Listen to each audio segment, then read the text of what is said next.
হ্যাঁ ভাবি, দেখলামই তো সবাই বানাইতেছে, আপনিও বানাইছেন। আপনারটা অনেক সুন্দর হয়েছে। আসলে আমিও বানাইতাম, আমার ভালো একটা স্মার্টফোন নাই তো। পরিবারের জন্য খাটতে খাটতে জীবনটা শেষ, ভালো একটা স্মার্টফোন কিনবো ওইটার সুযোগই হইলো না। আসলেই তো, আম্মা তো আমার সব কিছুই দিছে, আর আজকে একটা সামান্য স্মার্টফোনের লেগে আম্মা কষ্ট পাইতেছে। আমার কিছু একটা করতে হইব। অল্প অল্প করে টাকা জমাইতেছি একটা ভালো ট্যুরের জন্য। ট্যুর অন্য কখনো দিব।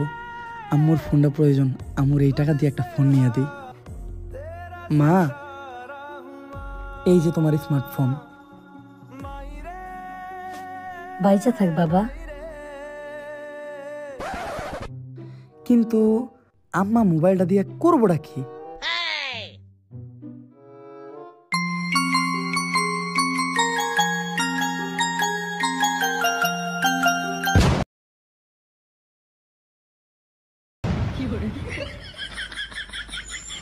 ট্রেন্ডিং ভিডিওটা বানাইতেছিলাম আর কি।